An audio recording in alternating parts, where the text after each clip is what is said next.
like something from a Duran Duran video from 1984. It is, isn't it? It is. I need to... Welcome, ladies and gentlemen, to the Great British Seaside. Oh my goodness. And it... Doesn't it? Oh, I'm stood on an end. That was what was looping round something. Oh, God. Totally see why he became such an unpopular and... What's happened? What's happened? Oh, I don't know. Look, it's round my leg. Oh. Right, can I just tell you, in the grabber thing, I grabbed Pooh Bear twice, lifted him up. I've got to get my leg through the yarn. No, put the yarn under the leg. Right, okay. Wrap yarn around my leg. No, don't tell people about that. There's nothing to tell.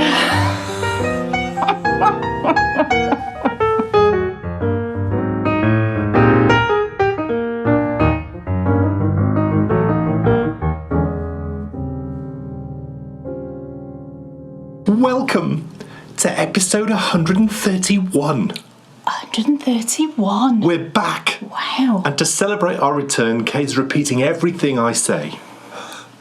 I thought you'd like that. Well, you have to. It wouldn't feel right if you didn't. Okay. What a 3 I weeks. just like to emphasise. Yes. What a 3 weeks it's been. There's been sun. Yeah. Well, not too much, actually. Which has been good because the warm stuff was really pre-130. Yeah, it was. Yeah, the really ridiculously hot stuff. It's been more English. It has. And because of that, there's been quite a lot of rain. A lot of rain. And thank goodness that dam hasn't gone as yet. Gosh, did you see that in the news about the dam at Whaley Bridge? That's terrible. My goodness. Part of the, if you don't know, part of the dam collapsed. You know, the sort of concrete covering, wasn't it? It's because of all the water rushing over the top. Yeah, it had overflowed and... I suppose it's amazing it's lasted this long. Yeah. But also a load of clay with concrete around it. Yeah, it was the way that they used to build them. It was like a clay core and then mud over the top of that. Did you see the squirrel? I did see the squirrel. I thought it was a cat. Oh no, it's a squirrel. Gosh. And then it was like concrete sort of slabs over the top of that, wasn't it? And part of the corner of the concrete slabs had just collapsed. Amazing effort to all the people They brought the army in and, rallied every sort of firefighter in the area, I think, and they basically dumped out as much water as they possibly could to reduce the levels down. They evacuated a lot of people from the village that was down below the dam. You should definitely be a news reporter. That was very good. I could see you on the news at 10. Really? No, that's ITV. What BBC? The BBC. 9 o'clock news. I wouldn't be ITV. Isn't that funny? News at 10, 9 o'clock news. Why isn't it the news at 9? Someone must have decided. Yeah. We shall call it the news at 10. News at 10. With Trevor McDonald. 10 o'clock news. You see, that would have worked as well. Maybe some people But did news call it. at 9. It doesn't work. It doesn't quite work, does it? 9 o'clock news. 9 o'clock news. Now that really does work. But perhaps, maybe, the most momentous of the things that's happened in the last 3 weeks is, yes, our radio show. Oh, gosh. Thank you all so much. Well... Amazing. Just an amazing response, and it's been quite emotional, hasn't it, really? Yes, well, would you believe it? Dan was reading, you were reading the comments, weren't you, the other day, and it was... It's a little bit crazy, okay, because if you've left a review on Apple Podcasts, which, if you have listened to the show and enjoyed it, please do, because for every review that we get, it raises the chance that Apple will recommend it to new listeners. Yeah. And that's really the whole purpose of us starting this radio show, to try and get to some potential new knitters. Yes. But no, as we said before, there's no agenda with it at all. No. You know, it's just to sort of spread the good news of the bears. But you can't see all the reviews. No. All you can see is the reviews in your own country. That's crazy, isn't it? But we got an email through, and unbelievably, we actually charted. So do you remember? Yeah. Yeah, Dan's like, where do you think we've charted? Evening pop pickers. But it's the first time we've ever charted. Yeah. With anything that we've done. So, granted, we were 1,243 in America. But still, But for a period of time, we were the number one leisure podcast in Great Britain. In Great Britain? And we were the 64th leisure podcast in the United States. Wow. It's not bad, that, is it? What they do is, to give you your final chart position, they put you in with every show. Yeah. So with every show. So we'd be in with a lot of things that weren't really comparable.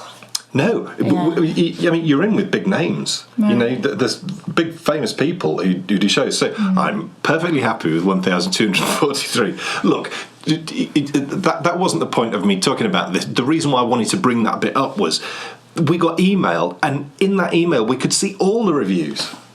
So I was able to read all the reviews from all over the world. Yeah. And because we'd only seen the ones that were in England, I was just shocked at the amount. Yeah. There was loads. So thank you, everyone. Thank you so much. So much for the people who've reviewed already. And, that will help us find all these new listeners. So thank you so much. But like I say, if you've listened to it and you've enjoyed it, please do leave us a review and a star rating as well. And we'll be back early September. Well, I can tell you when we'll be back. Oh, right, okay. Would you like to know? Okay, yes. We'll be back on the 6th of September. 6th of September. And we'll be back then every 2 weeks. Yes. I would really like to know. Oh. I would, because it's been so long. I know. Kay Jones, what's on your needles? Well, I've got 3 very exciting projects, and the first one is a resurrected project that I haven't worked on for a while because it's been so boiling hot and I just couldn't stand all the fabric on my body whilst I was knitting it. Yeah. But it's my penguono. Woohoo! We had some people actually saying somewhere, I can't remember where it was. Fluff. It might have been... Fluff. No, they weren't saying fluff. They were saying, are you still knitting your penguono, Kay? Yes, of course she is. I absolutely am. And I've done loads on this. Let me just arrange myself so that... It is looking more and more like something from a Duran Duran video from 1984. It is, isn't it? It is. I need to be careful about where my needles are now, because I'm at a stage where I've joined the shoulder on one side but not the other. So I think that's particularly exciting, that shoulder. It's very exciting. That to me is what sort of takes it into a fully new romantics. Yeah, I didn't expect to have to seam things together with this for some reason, but it was fine. So anyway, where I'm at... The colours are amazing. I'll talk about that in a minute. What I'd finished last time was I'd finished one front and I was working on the other front. Now I've finished the other front. I've knit a panel and seamed the shoulder panel. You knit like a lapel, I suppose, here. Seam that in, and I've picked up the stitches to start the sleeve. So what I will do is I will put that, I can actually put that side over, on my arm, just to show you. This is the panel that I've just finished. So it's the left hand of my body side, the right hand as you look at it.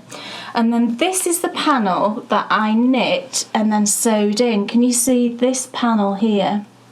So you knit a little strip of garter and then you have to seam it in here and here. And can you see how you have to seam it to the... What are these? They're welts. Welts. I'm getting old, clearly. I couldn't remember the name of them. You have to seam them to the welts, which I thought, gosh, that's going to be so tricky. But I think it looks okay, doesn't it? It does. Yeah. I'll hold it up so you can see. Can you see how I've seamed it to the welts? And I think that's quite neat, actually. And it doesn't tell you how to seam. It just says seam. How did you do it? Well, I mattress stitched it. Right. Because I just thought that was the easiest way, and it's the method that I've used most often, so I was most sort of confident with it. It does tell you sort of which stitches to seam to which stitches, if you know what I mean, but then it's up to you how you seam it. So yeah, I used mattress stitch and I think it came out pretty neat. Look, I think it looks great. That's pretty good, isn't it? Is it super complicated reading the... It's not complicated, the pattern, but it's involved. Right. I'm really having to just not read on in the pattern because I don't want to confuse my brain as to what's coming next. I'm just literally doing that bit, crossing it off, doing that bit, crossing it off. And I'm not having any problems in actually executing the instructions. There's definitely something to be said for that approach when you've got any big job. Yeah. Rather than, overwhelm yourself. So this... Can you just pass me the rest of it round the back? Yes. Right, okay, that's fine. Okay. Oh, gosh, right, okay. This side is obviously not seamed yet, but you can kind of see where I'm going with this. Why is that there? Let me stand up. Is that to tell you it's the front or the side? No, it's just where I changed. I had to add in a new ball. There's Right. ends absolutely everywhere. So I'm going to deal with those when I've finished it. I can't get my head around all the ends at the moment. But you can see this is the front panel, and it's a very oversized garment. So this is the other one that's going to sit like this. Look, you can kind of get an idea now. I'm honestly not sure about the colours. If I'm completely... can you see the back? No, you can't. Look, this is what I mean. If I go this way, you might be able to see the back. Look. Can you see, like, the shoulder? There you go. You can kind of see it. What issue do you have with the colours? I don't understand. I think they just seem a bit garish and a bit bright to how I really wanted it. I think I went a bit off-piste with it. I wanted to keep it all the soft colours that I started it with, right, that are on the back. Can you see all these lovely soft colours here? Yeah.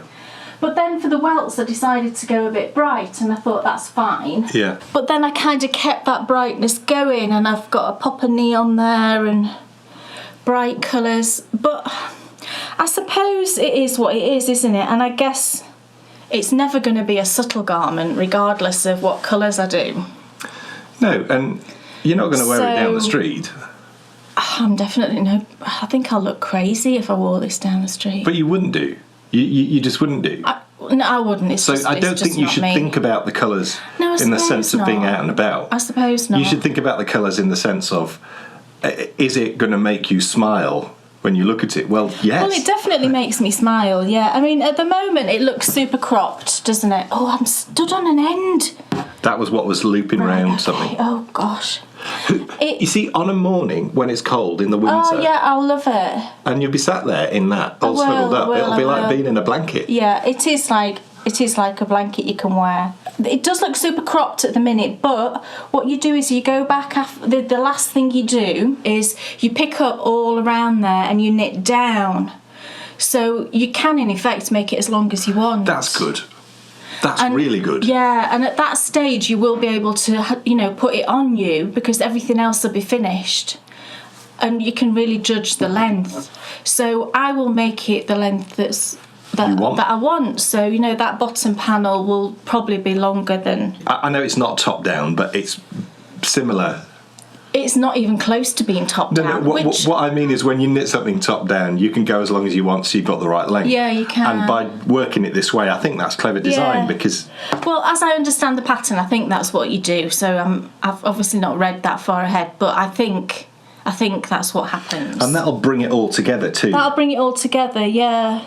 And it gives you the option of either doing that bottom panel in either brioche or garter. I'm not going near brioche, it will be garter for me. Yeah. Because I think as well, brioche is very, very stretchy, isn't it? Yeah. And I'm just not sure about introducing a very stretchy fabric when the rest is mainly moss stitch and garter stitch. So I'm really pleased with how it's coming on. I mean, I've got to do this sleeve now. You can see I've picked up, I'll show you in detail, but I'm working on this sleeve now, which is moss stitch. And the other thing is, the sleeves aren't very long. Ooh, so you're knitting the sleeve? Yeah, here, That's look. exciting. The sleeves are not very long in the pattern, so when I'm knitting it, I'm going to see if there is a way of making the sleeves a bit longer. I don't know at this stage if there is, but if there is, if you can just knit a little bit longer, then I will do that. You'd think you'd be able to, wouldn't you? Yeah, well, I would hope so. I don't want I'm not bothered about having sleeves right down to here, but I would maybe like them here. So otherwise, your arms are going to be cold. The idea is it's a really snuggly, warm thing. Yeah. And for the way you're going to wear it. Yeah, whilst I don't mind if the bottom bit of my arm isn't covered, I don't want it kind of here. So I'm sure there must be a way of making the sleeves longer. So I'll see when I get to that. It's just hilariously endy. I mean, look at this. Can you see all of these look. I don't mind sewing in ends, but this is beyond anything I've ever knit for ends. And I think you could make it as endy as you like because it depends on how often you change your colours. Right. I've just been changing them when I feel like it. Right. So I guess if you did less changes, you wouldn't have as many ends, Do you wish you'd felt less like it? Possibly. Yes. Yeah, possibly. But look, you can see now we probably can't see because this is just so ridiculously awkward to show. But I've picked up stitches here. Hopefully you can see my needle dangling there. So you pick up stitches all around here, and then the sleeve is worked flat, but you are incorporating all of these stitches that you've got left here, which is the underarm effectively, as you work the sleeve. So you're sort of picking up a stitch on either side as you work backwards and forwards, and it just leaves this little panel here unpicked up, and then you do something else with that. No idea what. We will find out when we get to it. This is moss stitch, isn't it? That's moss stitch. Yeah, it looks great. The sleeve is moss stitch that I've just started here. So the yarn I'm using at the moment, let me just show you, I'll just remind you of the yarns I'm using. I'm mimicking about a worsted weight. I think it will give me sort of a size large, but you can see when I put it on just then it's going to be big on me. So I'm not concerned about it being too small or anything like that. Oh, what's happened? What's happened? Oh, I don't know. Look, it's round my leg. Oh. I've got to get my leg through the yarn. No. Oh, put the yarn under the leg. Right. Okay. Absolutely the most crazy thing I've ever knit. But fun, I've got to say. When you consider how long we've been knitters, I can't believe that's the first time I've had to do that. So the yarns I'm currently using, what I'm doing is I'm holding a DK weight. So this is my constant, and then I'm doubling it with various bits of fingering weights. So yeah, we've got a DK weight and then bits of fingering weight for the other colours. So it's giving me about a worsted weight, worsted to Aran, I would say. So this one is King Cole Merino Blend DK. And it's in the Aran colourway, so it's just a lovely cream. And then at the moment I'm holding it double with, this is a Cascade possibly. Cascade Heritage. I wanted to say 220 for some reason. It's clearly not 220. Cascade you said that a lot in Heritage, probably. I think this is Iris, this colourway. It's just a lovely sort of lilac.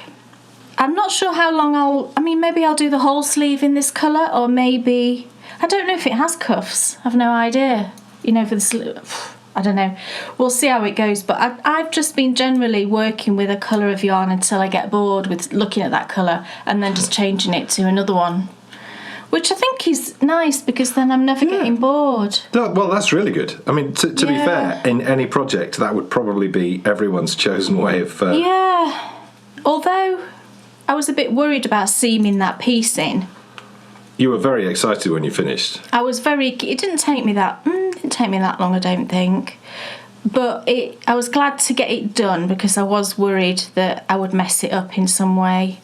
But I think it looks totally fine. It looks perfect. And I'm not worried now about doing the other one. It was a bit tricksy sewing it to the welts, and that was just a bit of trial and error, really. I just thought, well, I'll just give it a go. And at the end of the day, it's up on your shoulder here. And, if you've got long hair, it covers it up a bit. And really, nobody's going to come and inspect your shoulders, are they? I think shoulders are well seen. Oh, really? Unless you had huge bouffant hair. Right, well, you could have hair that covers your shoulders. A lot of ladies do. You don't. Maybe one shoulder. So make sure this one looks okay. So if I mess up the other shoulder... Whenever she has... Look, just make sure that I don't have... hair. You will have your hair, when you're wearing this, your hair will be down. Will it? Because it'll be morning, so it'll be like all over the place. But Dan's right, hair is usually all over the place. So I'm going to carry on, I kind of feel like now I'm on a sleeve that I've not broke the back of it because I know there's quite a lot to go yet. Well, it looks like you have. Yeah, and I think these sleeves might take a little bit of time because it's a massive sleeve. That's okay. It's a massive thing. It's not fitted by any means. I'm just going to get on with it and... Look, it's tremendously entertaining watching you knit this, and any project that involves me having to unwrap yarn around your legs is perfectly acceptable. Yeah, I mean, that's the back piece that I started with, and you can see it's all these pretty colours. I've never seen something yeah, I know, so and then you get these vast. Huge... It is vast. Side bits... and other side bits. It's not going to need very much of a blocking, I don't think, this. Oh, well, no, probably not. Because it's all garter and stuff. So let's see how I get on. But now it's not quite so hot. We've had a few hot days still, haven't we? But it's not been quite so hot. It's almost too small for my biggest, hugest bag at the minute, so I don't know what I'm going to put in it, put it in. Look, we all know what you're going to put it in. I'm not going to buy another basket. You are? Don't. And that's fine. Don't start on about baskets again, because honestly... No. But this is the time to use a basket. But a basket would be bigger, wouldn't it? The thing is, though, if the project gets... I don't need another basket. I don't need another basket. Look, don't encourage me to buy another basket. It won't end well. Dan Jones? Yes? What's on your lovely sock needles? Well, I love this yarn. Do you? Yeah. It's so fun. Look, you've done your usual thing. Look. With the yarn. Look at that. Look at that. It looks so lovely from that side, doesn't it? Look. Yeah, I know. Oh, it's beautiful. Isn't this a wonderful ball winder? Or Swift? Which is it? Ball winder. Ball winder. Oh. Very odd. Yeah, very odd. It's produced my ball winder, this new winder I got. It's terrible, and it produces very odd cakes. And it starts to dome up as well, even though we're not pulling from the middle at all. It starts to dome up. Look, can you see? And then this side is totally messy. Oh, I've tried everything. I've tried everything. We just have come to the conclusion, as you will have seen if you've watched our review, rubbish. It is tripe. Although your dad used to enjoy tripe, didn't he? Oh, my dad used to eat tripe. That's not something I would ever like to try. I never tried it, no. This is a man who's eaten snails. I think it's very good for you. It's very low in fat, I think, tripe. Am I talking rubbish? Are you talking tripe? Am I talking tripe? Quite possibly. But my dad used to just have it on a plate with loads of salt and pepper. No, yes, salt, pepper and vinegar. Yeah, I was going to say people normally put vinegar on. Vinegar, and why do they put vinegar on, Kay? So it doesn't taste like tripe anymore, I would have thought. Correct. It's the same reason why people who cook snails cover them in butter and garlic. So it doesn't taste like a snail? Yes. Uh-huh. It's opal. It's... Have you got the We know what it's not. It's not Hundetwasser. It certainly isn't. It's the other dude who does... Oh, no, it's the music one. So Opal Symphony of Dreams. And this one is... Oh, I wrote it down, didn't I? On the back. Beautiful Meadow is the translation, and it's 9617. And if you're wondering what it looks like, knit up. It's very nice. It's got a Jamaican vibe with that yellow. It kind of has, you're right. Which sort of makes me happy. Yeah, it's very... Never been to Jamaica, but I'm assuming it's a very happy, cool... Very tropical. Yeah. It looks very tropical, doesn't it? Look. It's got a totally tropical feel. Totally tropical taste. Yes. Lilt. I used to like lilt. I didn't. Didn't you not like it? No. I've not drunk. It's too sweet. I don't think you'd like it now. I don't drink fizzy pop anymore. It's all too sweet for me these days. I never drink fizzy pop. And Dan's knitting my Peter pattern from last year's Miss Potter sock club. Oh, it's the Peter pattern from... I can't say it. It's the Peter pattern from last year's Miss Potter collection. There's lots of P's going on there, yes. Isn't there? And it looks really nice, and I was really happy that you wanted to knit this because I was interested it's great. To see what the pattern looked like in this type of yarn, and I think it's lovely. Also... Really nice. I've definitely loosened off, haven't I? You're not as tight as you used to be, yeah, but you're knitting that on a 2.75mm, whereas I would normally use a 2.25. And it's coming out probably, looser gauge. It probably comes out to the gauge when I use a 2.5mm. So it's perfectly fine for socks, for me or Bryony to wear. But it is... I'm really enjoying it, which is it's marvellous. It's got just the right amount of interest for me. And what always keeps my brain interested or active, which is what I'm looking for when I knit a project, is where you have a pattern repeat, which is a multiple of 3. Number of rows. Number of rows, sorry. Is there 3 or is there 4 in that? I can't remember. Really it's 6. Really it's 6 because it alternates every 3 and every 6. It's a 6-row pattern. 2 and 4, my brain will accept, and I don't have to think about it too much. Right. With 3 and 6... Right. I'm having to think. I thought you were saying you were bored. I'm certainly not bored.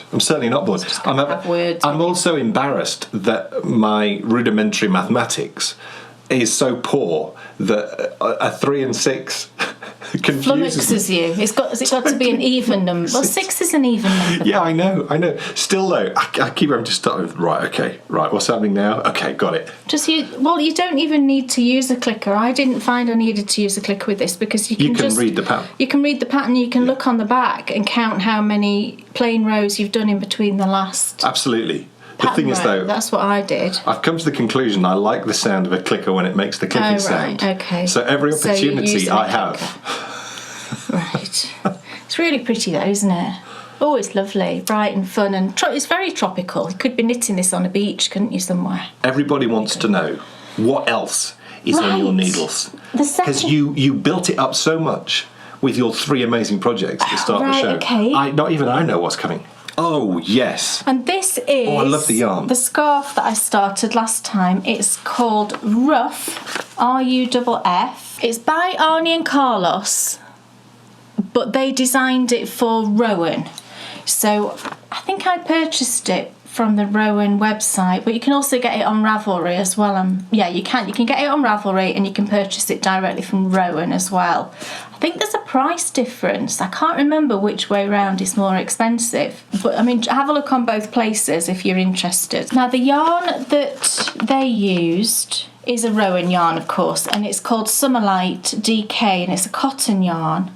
And I did look to use that, but it would have made it quite an expensive thing. So I haven't used that. I substituted it, and I'm using this lovely yarn, which actually is very nice. It's one of the sheepies, and it's called Soft Fun. DK weight. I'm going to sneeze. Now that is the most interesting colourway name I think I've ever heard. I now challenge all of you to say that colourway name. So yeah, it's Sheepy Soft Fun, and it's 60% cotton, 40% acrylic. Oh, that's made my eyes go blurry sneezing like that. I can't see anything. And can I just tell you, I went for an eye test recently, a yearly eye... Oh gosh, I hate going for eye tests. Especially when the optician has a really loud laugh. I wear contact lenses, but I've got glasses as well. You know, I wear glasses at weekends and evenings and things like that. Thank you for that information. You didn't need to know that.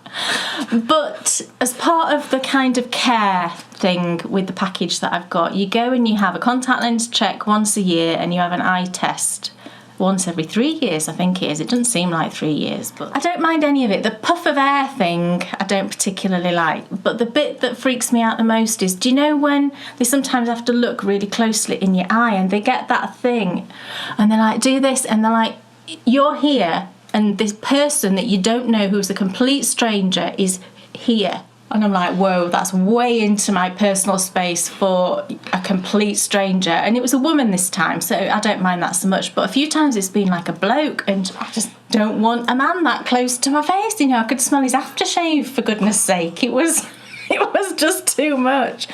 But she said to me this time that my prescription hadn't changed, which is always good. But I came back and told you this, and you just laughed your head off. Did I? Yes, you did. You know, you get to a certain age, don't you? And you know you're getting old when you go to the opticians and they tell you that next time I change my glasses, I should really have varifocals. Really? And she, you know, when you wear those awful... And with that, you actually get a special offer. You get a free pension. And a tour around a local retirement. Varifocals. But do you know how you wear the big glasses and they put in different lenses? And I was reading, you know, they get you to read a book, and you sort of have to start doing this, don't you, to read it? And, you know, she said, look, these are your glasses, what they look like now. And I was like, I can totally read it perfectly, it's fine. And then she put in another lens, and I was like, whoa, I can read that really well. And she's like, there you go, that's what it would look like if you had varifocals. Oh, you should just get them. And I said, oh, I've not changed my glasses for about 5 years. I've had the same pair, so I was thinking of getting another pair. Have you finished with your rough? Anyway, what I was saying was, this yarn is DK. You get 140 metres for 50 grams, and I've got this whole bag of fun colours. It won't fit into a project bag, this, because you're swapping colours quite often. I need all of the yarns together, so I'm just keeping it in the bag that it came in from Wool Warehouse. You know what that would be perfect for? Oh, my cardigan. It would, wouldn't it? Yeah, it would. Yeah. But this is going to take me forever to finish. Or you could just get another basket. I'm not going to get another basket. It looks like I've done hardly anything since I last showed you, but I mean the rows are so hugely long, I can't even think how many stitches I've got on. It's a lot. I didn't cast on quite as many as the pattern said because this is for Bryony and she doesn't wrap it like that around, she just has it hanging around her neck. So I made it a little bit shorter, but it's still well in excess of 300 stitches. You just basically, it's like irregular stripes of different colours. And I actually like the reverse side better. Do you know where you can see all the changes? The colour changes with the garter bumps. I like this side better. But it'll be nice that you'll get a combination of the stripy side and then the sort of garter bumpy side. And what you do is basically just garter stitch. But what you do at the end of every row is you cut your yarn and reattach it. So you get an instant fringe, if you like. And all you do at the end is you just knot these in certain number of groups of yarns, and then you've got a fringe at the end. Although the rows are, they're so long. Most nights, because I've been knitting this sort of bedtime knitting, and most nights I'm only getting if I get 2 rows done, I think I'm doing well, because it probably takes me about 20 minutes to do a row. And I think it shouldn't really take me that long to do a row, should it? I don't know why it's taking me that long. Maybe it's because I'm knitting it at night and I'm a bit tireder, so I'm a bit slower. But I don't suppose it matters really how long it takes. I'm using the suggested needles, which are 3.75mm, and I'm using my higher bamboos. Is this an interchange? Yes, it's an interchangeable, and it's the longest cord, which I think is 40 inches, isn't it? But it's really fun, and I'm enjoying seeing the colours change. And you could actually knit this with sort of leftovers, I think, with more colours, if you didn't quite have enough in each colours. It calls for 8 different colours, and some colours you need 100 grams and some you need 50 grams. I probably won't use quite as much as that because I haven't cast on quite as many stitches. But you could, in theory, just, if you've got a bunch of DK leftovers, you could just make it totally random stripes, couldn't you, and do it that way. But I'm liking the yarn. It was very, very soft. It's nice and light. Doesn't feel like it's going to be a heavy scarf, which is nice. At first, when I started knitting this, I thought, I'm bored already. But now I've got into it a bit and I can see the colour changes. And I showed it to Bryony the other day and she really likes it. And there's just one colour that I haven't used so far, and it's this sort of appley green, which I think will be fun to put in as well. I think that's the only colour I haven't used. So that'll be fun when that one comes up. So I'll just carry on and it'll be done when it's done, I guess. I really wanted to have it done for a birthday, but I just don't know. That's I might have. It's over 2 months away, so it might be done by then. It just takes a long time because you're knitting it that way instead of that way. Excellent. Yeah. Guess what? I was really sort of down in my last return to the centre of the yoke. Oh, right, were you? It was hot. Oh. It was slap bang in the middle of the hot period. Granted, I hadn't knit. It's not like I had a load of material all over me like Kay with her what's it called again? Penguono. So we're both getting old. I was just feeling frustrated. I'd done a lot of ribbing and then I'd knit all those sleeves, and I was at the low point. Well, the low point, you can only go one way, can't you? And I think that's such a cool thing to remember. When you feel like you're at your lowest point, I mean, to be fair, I suppose you could go lower, which, some of the bad times in life. But, I think sometimes feel like you've reached rock bottom. Well, I felt like I'd reached rock bottom, and I think anyone who watched that episode of Return to the Centre of the Yoke will have felt that too. So I apologise, because we're now on the up. Look. Last time I hadn't done any colour work. You hadn't. In Return to the Centre of the Yoke, and the last time you saw this on the show, I was still on the ribbon. I mean, look, the ribbon is so small. I'm such a lightweight, but look at this now. it's really cool. I'm genuinely really enjoying it. And, you know, I just feel bad. Shall I hold it a bit closer? Yes, please do. I've learned a tremendous amount from knitting all those hats, all those clay quat hats. And, you know, I still have loads to learn. I suspect colourwork is one of those things where repetition and development of technique, I suppose it's like anything, it takes time, you know. And I think that there's an understanding, because initially when I was doing colourwork, I was uneven on my stitches on the Susan B. Anderson, the split back snowflake hat. It was tight, but it was uneven. I think when you loosen off further, you can have that issue with, personally I find you can have that issue with keeping the stitches nice and even going across. I mean, I don't know. Oh no, the colour, it's a different colour back there, isn't it? Yeah. Oh, you did say you got 3 colours on that row. Yeah. Gosh, right. I mean, I think it looks okay. Yeah. It'll even out with blocking as well. Yeah, unfortunately. And that's your steek, is it there? In the middle, yeah. So that's where the steek will be. I mean, you know, the colours are lovely. I love the colours. Yeah, it really does work. And there's a good amount. That looks like a clown face. It does a bit, I don't know. I can't see it because it's a baseball pattern. There's an argument, quite a strong argument, to say I'm going to get really bored when I'm knitting through the body. But what I hope is that because it's just straight knitting, when I was knitting up those sleeves, it's lovely. I didn't feel particularly bored, and I recall saying, this is a lot bigger though. I know it is, but it's also not on DPNs. No, that's true. So it's just round and round and round. Yeah. There's no body shaping, is there? No. So, I mean, it's literally just round and round and round. Hopefully, what will encourage me through is the fact that I've really enjoyed doing this bit of colour work. And you've got the whole yoke to come. Yes. And it's the good bit. Yeah. That's the cool bit. So, fingers crossed. And maybe what you should do when you get into that boring bit is just say to yourself, right, I'll work half an hour every day on it. And it'll go much quicker, won't it, if you do that? Yeah. It's really nice. I love the colours. That's a bit bunched up, but the colours are lovely. I think that it will be a really cool garment. It's really nice. You know, it just all, the colours are working, everything feels right, the sizing feels good, so we're all good. And your yarn is Drops Charisma.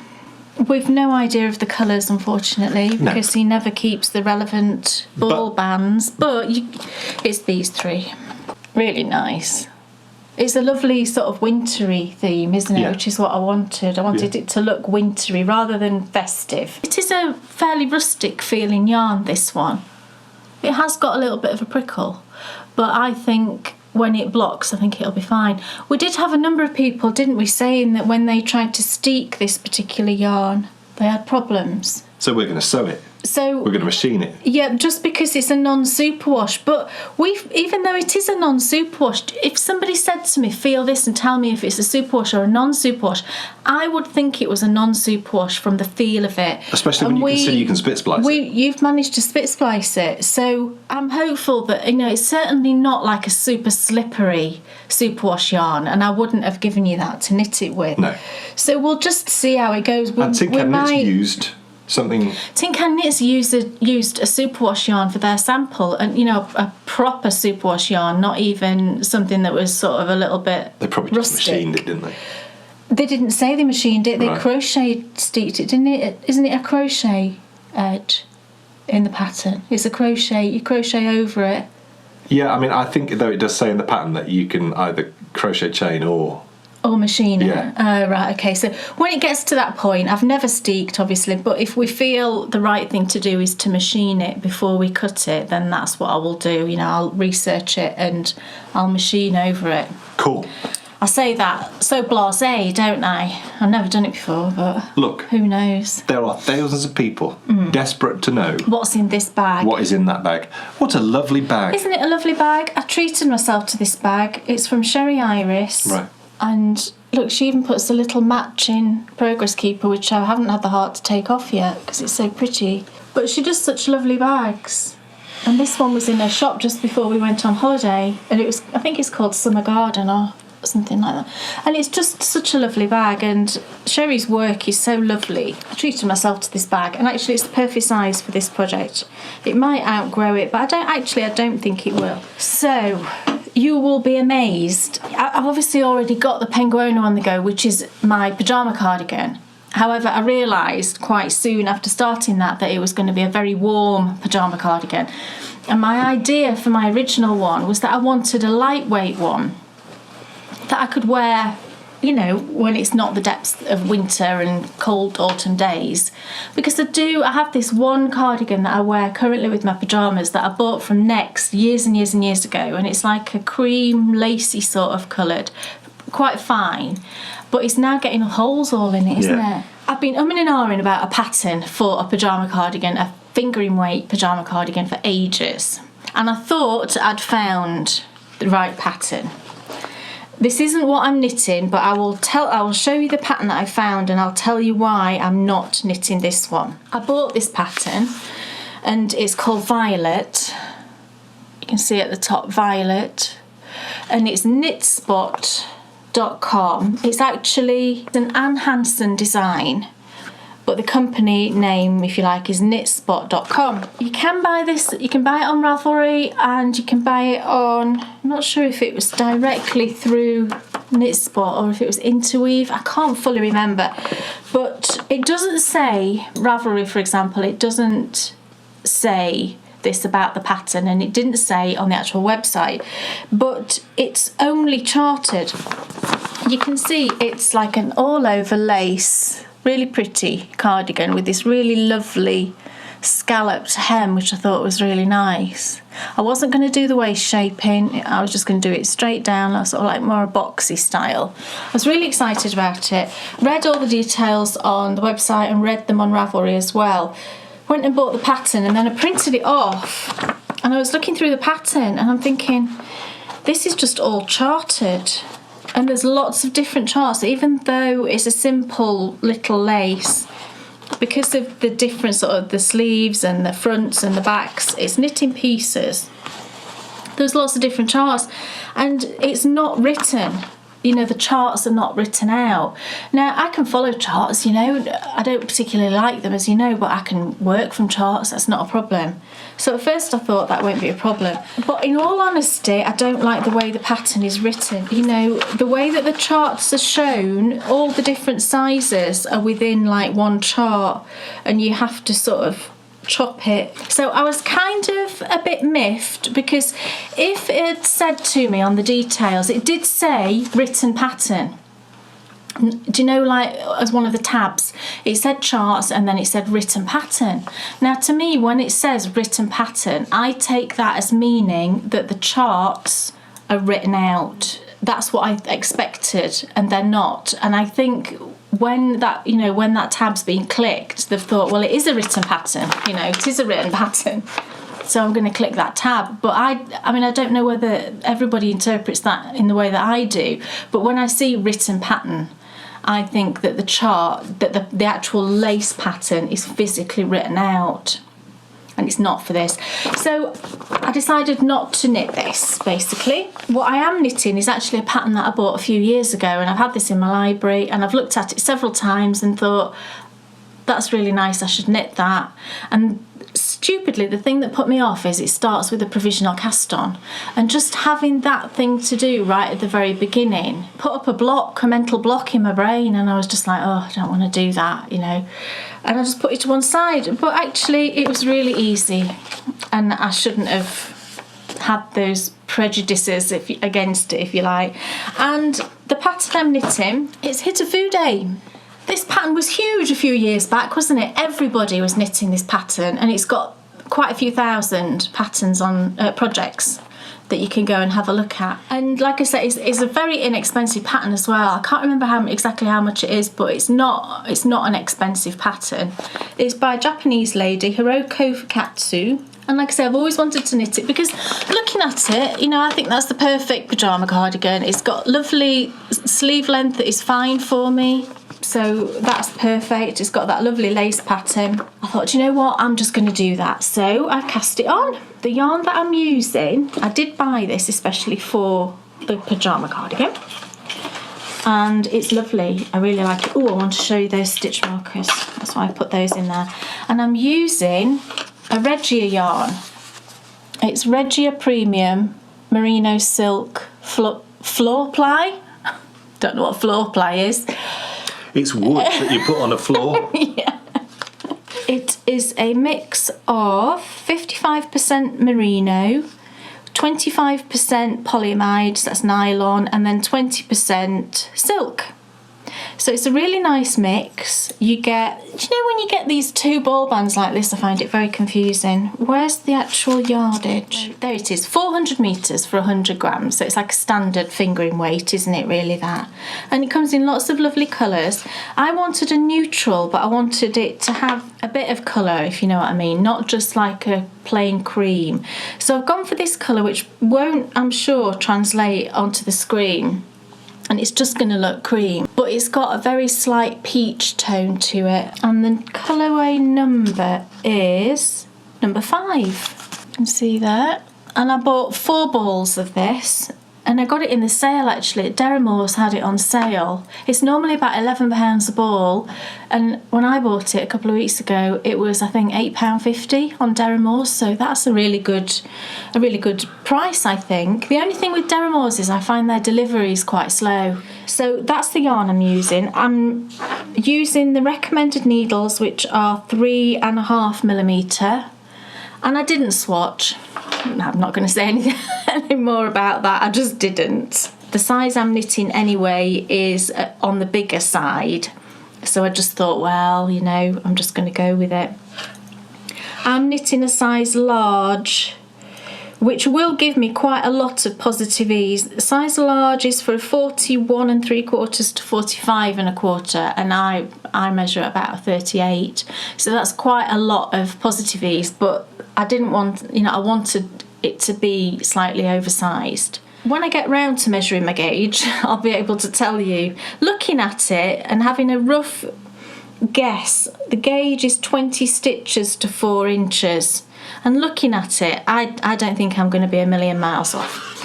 So I haven't done very much. I've actually worked on it quite a bit, because that setup with the provisional cast on, you have to do 2 provisional cast-ons effectively, and then you kind of join them together. It wasn't difficult, but it was quite time consuming. I think it took me about a good hour or so to get it actually just cast on, but it was totally fine. It wasn't difficult, and I'm on the 2nd pattern repeat, but you can see it's this lovely V-stitch lace. Isn't it pretty?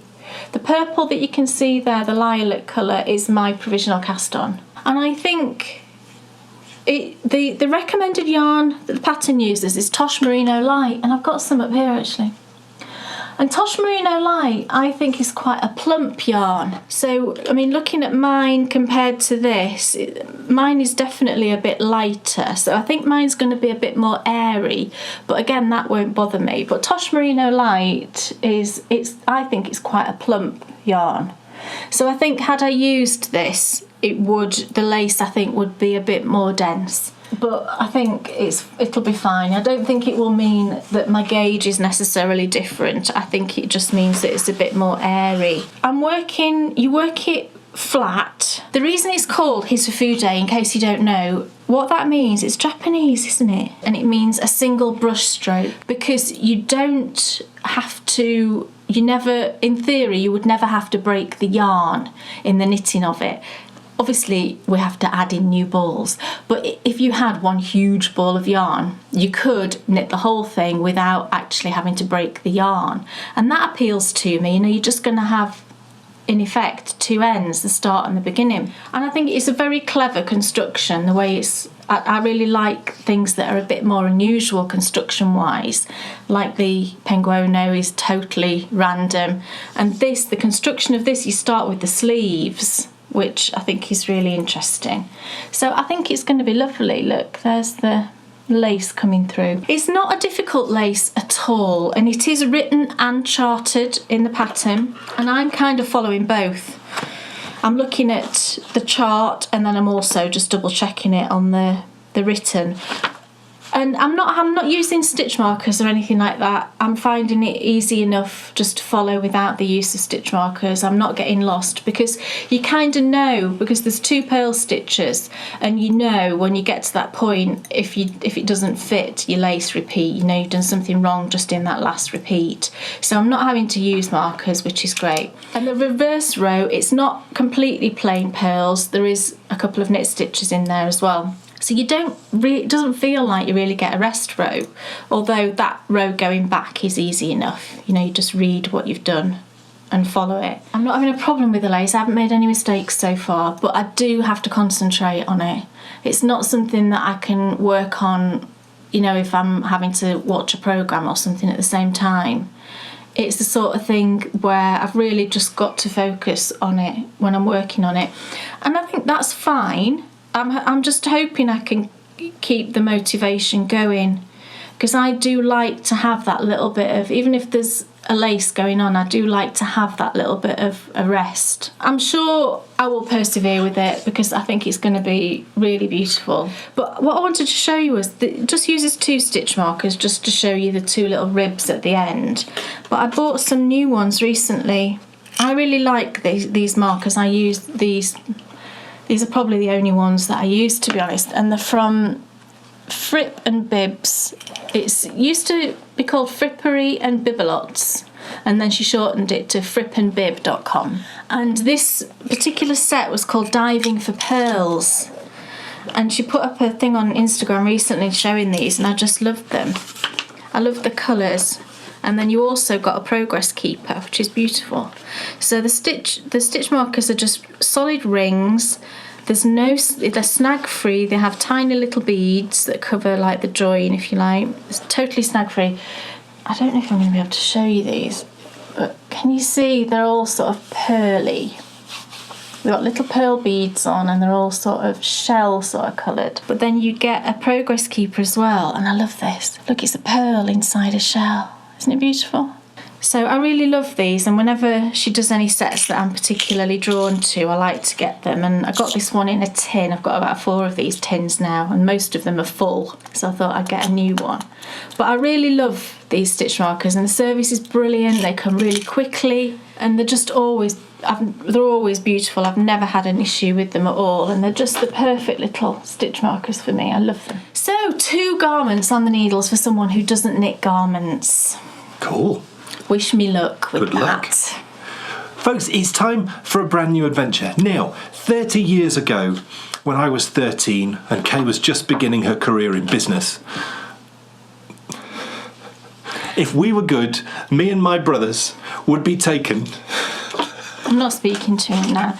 It's saying that because today, it was 30 years ago today that I started working the bank. You know you're getting old when it was 30 years ago that you started your career in business. And I remember it like it was yesterday. I could tell you everything about that day.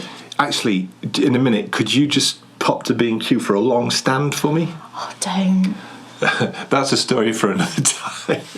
If we haven't told it already. They were so mean to me in the bank. Look, it's time for a new adventure. And yes, 30 years ago, when I was 13, if we were good, me and my brothers were taken to a very special place. And this was a town which, in our opinion, had everything. So the question is, does it have everything? Well, today we're going to find out as we take a walk down memory lane and we discover the story of King John's Castle.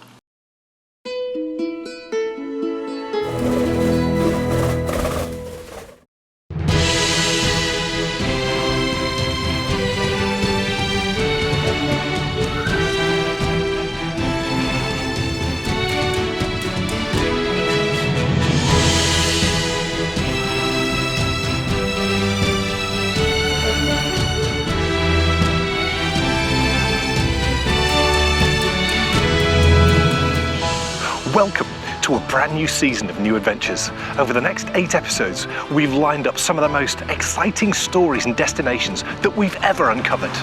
In past seasons, we've focused on the stories of kings, queens, and lords of the manor. But this year, we're going to shift the focus to discover the story of people like you and me. Because for every fort, stately home and castle, there were hundreds of houses that surrounded them. And over the last 2,000 years, those houses became the towns and villages that make up England. So join us in 2019 as we uncover the most important pieces of history we've ever investigated. This is the story of England, and these are the new adventures of the Bakery Bears.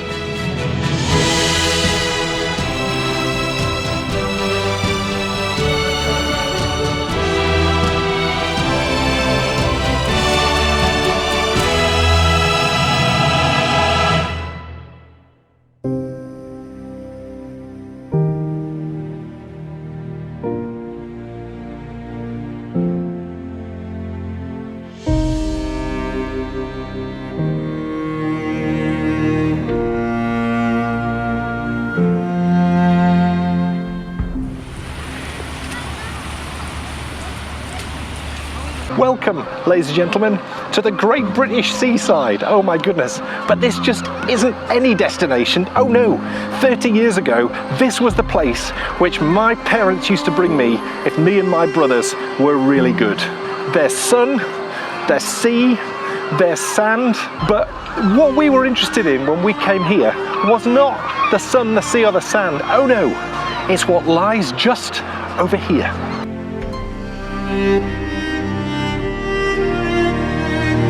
Those shining lights in the distance are the wonderful arcades that you seem to find on most English seafronts. Home to the two-penny rolling game, candy floss sellers, Space Invaders and Dragon's Lair.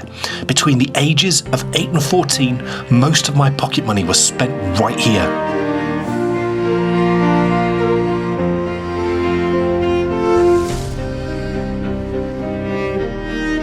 My brothers and I would spend hours moving from arcade to arcade until it was finally time to go home.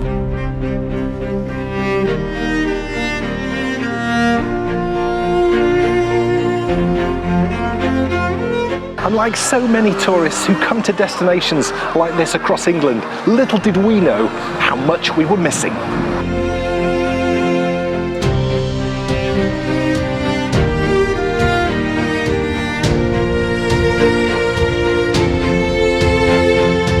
Whilst the arcades, restaurants, ice cream parlours and fish and chip shops now line the seafront of most English seaside towns, we only have to look back to World War I to discover any seaside port was inevitably a military stronghold, and they don't get much bigger and more important than this one.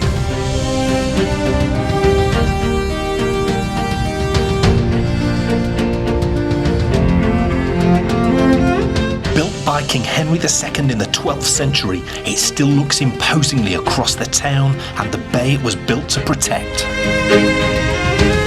But in this town, that is just the tip of the iceberg.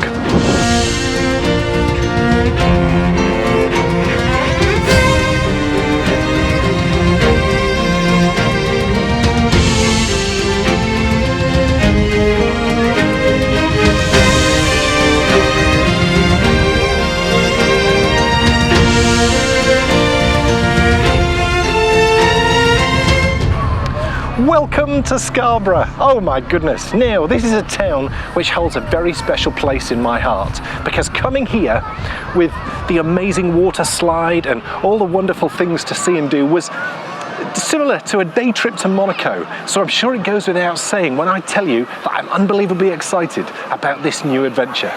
But the question on my lips is, where does Scarborough's story begin? Well, would you believe it's actually shrouded in a certain amount of mystery, and it all stems from the history of Iceland. They recorded their history in what's known as the Sagas of the Icelanders, and one of those sagas claims Scarborough was founded in 966 AD by a Viking raider called Thorgils Skarthi. That original settlement was burnt to the ground by another Viking, Tostig Gudwinsson, and if that name sounds familiar, it should, because Tostig's brother was the King of England, shot through the eye at the Battle of Hastings. Now, for nearly 100 years, the headland here at Scarborough lay empty, until King Henry II, father of Richard the Lionheart, chose Scarborough for the site of something rather special. This amazing castle.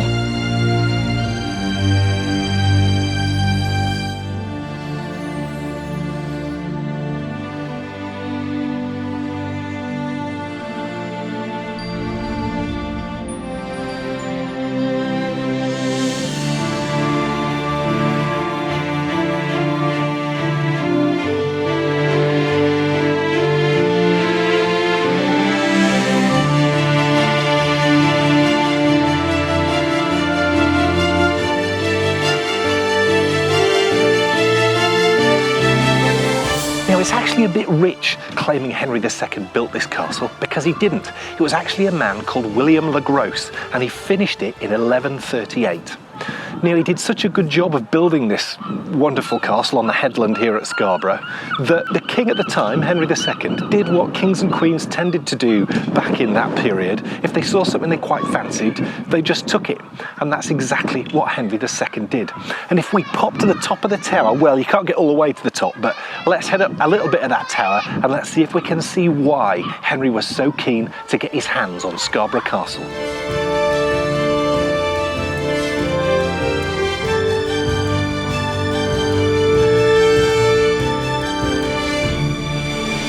The tower was actually built by Henry II, architectural confirmation that the castle was now in royal hands.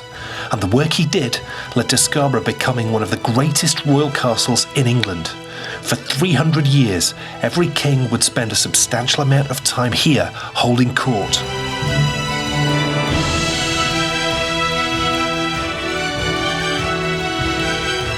Right now, it's difficult to really imagine what life would have been like in this tower. But let me tell you, in medieval times, this would have been the height of sophistication. Starting out at the bottom, we would have found the entrance, but also areas for those people who worked here to go about the business of keeping the castle running. Moving up, we find a chapel and a dining hall. These all would have been richly decorated with wall hangings and wooden fittings. On the next floor, we would have found the area reserved for the king and his most important guests. And finally, when we reached the top, we would find the fortifications.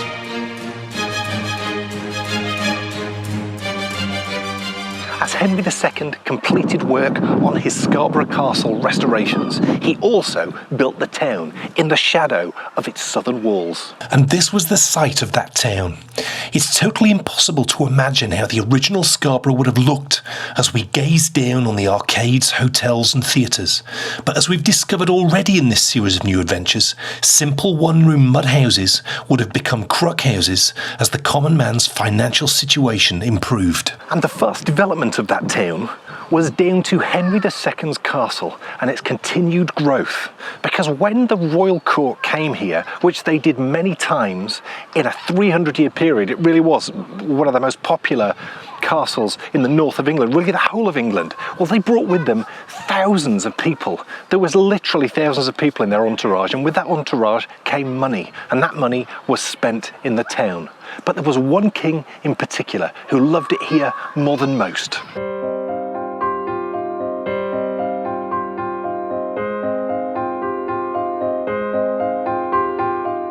His name was King John, and you may recognise him as the villain from the original stories of Robin Hood. Interestingly, many of those stories were rooted in fact. Anyone who has watched Robin Hood, Prince of Thieves will know that the Sheriff of Nottingham tried to lead a rebellion against good King Richard the Lionheart whilst he was away on crusades. In real life, it was John who led that unsuccessful rebellion, not, in fact, Alan Rickman.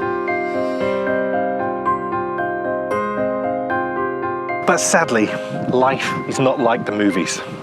And whilst that rebellion failed, when Richard the Lionheart died, John was the man who inherited the throne. And he decided, in fact, one of the first things that he decided when he inherited the throne was he wanted to make some home improvements here at Scarborough Castle. And one of the first buildings that he put in was this one, right here. Ever the man to enjoy the trappings of being king, John built this grand hall. This is the place he would have used to hold court whenever he was in town, and with King John, it was a lot. Whilst we have no specific records of him stating he enjoyed life here, he visited more than any other king, and the fact that this hall exists must be testament to the fact of how much he loved his home at Scarborough. John's Great Hall was a public chamber where the whole household ate. The roof was supported internally on 2 rows of wooden posts. One of the square stone bases for these posts survives, and the positions of the remainder are shown in the grass. At the low or service end of the hall, in this case towards the northwest, were 3 doorways, and as we look back down through them now, we can see Henry II's Great Tower. And I don't know about you, but after a hard, long day holding court, sometimes I want a change of clothes, or maybe a little wash, or maybe even a sleep. So just a short walk from King's Hall, he built a chamber. We're making our way over now from King's Hall to King John's chamber block. These would have been his most private rooms. Only the king and his servants would have entered into these hallowed halls. All that survives today of this building is its basement. The lost floor above was the principal story, where John would have spent so much of his time. I think it's absolutely fascinating to consider that the man who helped inspire the stories of Robin Hood once would have called this place home. But what was King John actually like? Well, current historical opinion tries to stress the positives, and he was most certainly considered a hard-working administrator and an able man.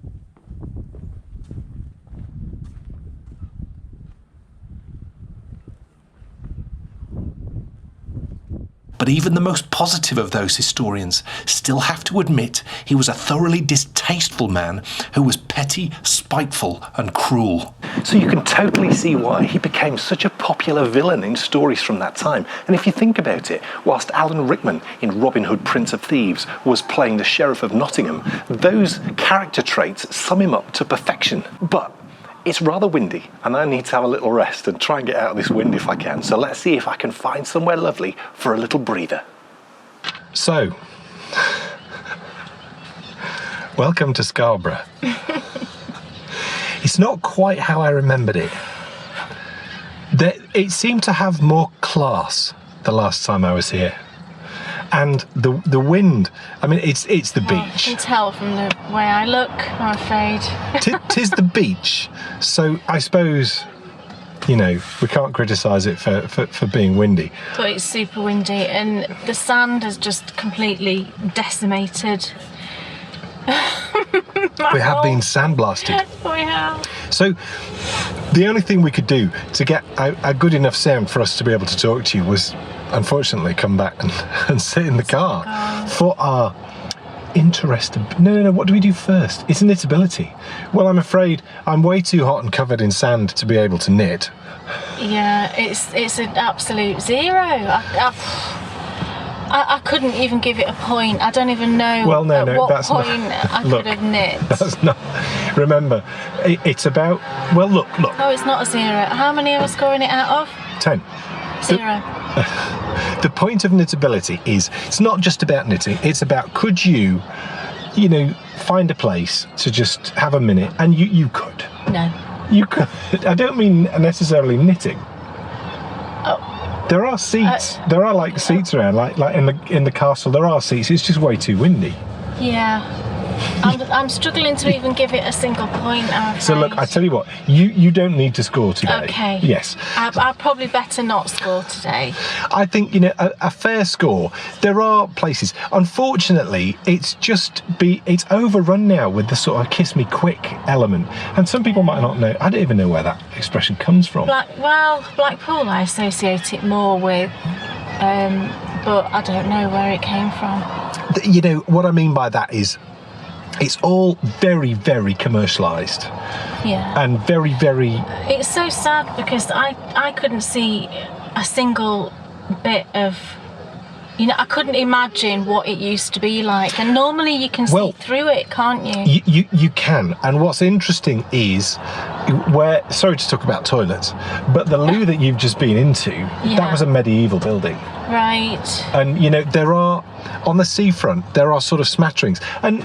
It's unbelievable, really. That was a royal castle. For 300 years, kings would go there and hold court, and they were there for a long time. Not a lot left as a cat. There's more than you saw. Oh, right, okay. You've just got to walk a bit. Right. We're actually going to go visit a medieval chapel from a similar date to the one that we visited, or the crypts that we visited in the last episode. That's right on the tip of the headland. And that... I mean, it's amazing. You'll see that at the beginning of part 2.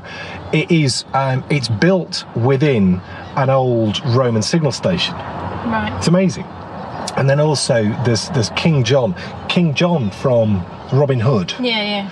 Although he wasn't in Robin Hood, Prince of Thieves, was he? King John. He was never mentioned. No, it was who was the Sheriff of Nottingham. No, the one who turned up at the end. Well, that's Richard the Lionheart. Richard the Lionheart. Yeah. You see, it's interesting, isn't it? Because the original stories, the ones, who was the dude? Errol Flynn. The original Errol Flynn stories, I'm sure the evil guy was King John. Right. And what they've done is it's like the Sheriff of Nottingham has become cast as King John. Because what King John did, it's true what he did. He did try and rebel against Richard and try and overthrow the throne. Look, I will score it for knitability and I will give it a 5. And I'm giving it a 5 because there are certainly places where you can sit down. It's just not particularly pleasant when you do. Apart from the castle. You could sit in the castle and that would be fine. The thing is though, with the castle, it's very high up. It's incredibly high. But look, that's enough knitting, even though we've done none, because there's still so much more for us to discover. From the fascinating story of the Grand Hotel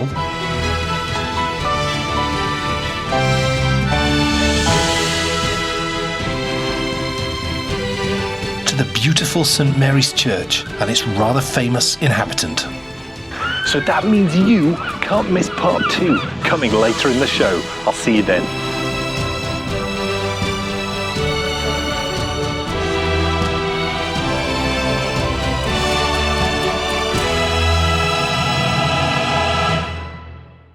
My goodness, folks, what a story. And that literally is just the start. And in the process of that filming, as you will have seen already, we were getting sandblasted in baking heat.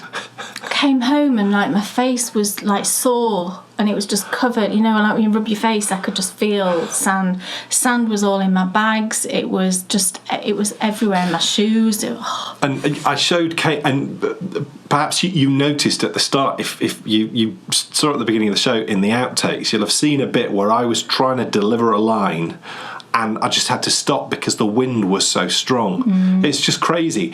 And thankfully, we've got some really good mics now, which cut out so much of it. And I demonstrated to you, didn't I? I played you it without the mic and then with the mic. And the difference was just unbelievable. We wouldn't have been able to film the old way we used to do things. Everything that you see and the fact that we can use those great mics is all down to our rather wonderful Bryonybear patrons. And if you would like to find out how you can access all of what we do, because this is just the tip of the iceberg, if you have a read of the above and follow the link below, you can find out how you can become a Bryonybear patron, keep the show on air and get access to what we like to call Knitflix. It's time for us to find out, Kay Jones, what's off your needles? I do have a couple of things that I've finished, and the first thing I've finished... I should say again, what's off your hook? Oh yeah, well I've got one off the needles, one off the hook. And I finished all of my coasters. Look at that. Do you know, I was working on these little crocheted coasters. I finished 4 sets. Aren't they lovely? So in each of the sets you get a different one of each of the colours. So there's like a beigey, a purple, pink and blue. Oh, I think they're lovely, and I'd be delighted to get these as a present. So I'm going to give 4 as a little set, you know, wrapped up nicely with maybe a pretty mug or something as Christmas gifts, and I think that's a really nice present. So I used Drops Cotton Merino for these, and it was lovely. And I got 5 of these out of a 50-gram ball. These sets are just groups of 4 because I kept one of the colours and then I gave one to Bryony of the other one and one to someone else. So the sets of 4, but you can get 5 of these little flowers, I suppose they are, aren't they? They're like little daisies. Out of a 50-gram ball, and a 50-gram ball wasn't very much. It was like £3 or something. Maybe a bit more, because it's cotton merino, which is a bit more expensive, isn't it? But it certainly was under £5, I think. So that's a really good price, and it was lovely to crochet with, really soft, and I think it would make a great garment as well, actually. It's super soft. Or baby blanket would be fantastic. So it's Drops Cotton Merino, and it was lovely. I really, really enjoyed it. So they're all finished, and I'm delighted to have 4 Christmas presents. And I did a tutorial series on how I made these. Or was it just a one? I think it was just a one. I don't think it was a series. It's 15 minutes. Yeah, it's quite a long one, but I did do a little tutorial on how I make these, and I know that quite a lot of our patrons have been making these, so that's been really nice to see. So if, I think it's, like I said, a great little gift, something I haven't done for people before, because you always, as a knitter, it's like, what do you give a non-knitter if you want to knit them something? Relatives and friends and things like that. And this is a great thing, I think, because everybody uses I would hope everybody uses coasters. Coasters I always use, and I think other people use as well. They always come in handy, don't they? So they're all finished. Delighted. Cool. Dan Jones, what's off your needles? It's the Alaska hat. It's blocked quite nicely. It's still a bit ruffly, but it's all a learning curve, isn't it? I think it's totally fine. Well, it's definitely wearable. Kay's put it on, and it's absolutely wearable. So I did a pom-pom. Pom-pom, it needs, I think. I think it definitely needs it to bring, and also the whole thing together. The bit of weight helps pull that bit of slouch down at the back as well. Absolutely. Yeah. And I did it in the same yarn as the white, which I think is really. It would look weird if it was in the darker colour. Yeah, I think it needed that white just to. It brings it together. Yeah, definitely. I can't wait to wear it. Yeah. I think people are going to stop me and say that's an amazing hat. Well, here's hoping. Yes. And I'm pleased because Kay wanted this hat and she started it and of course ripped it out and now I've done it. So really pleased that it's finished.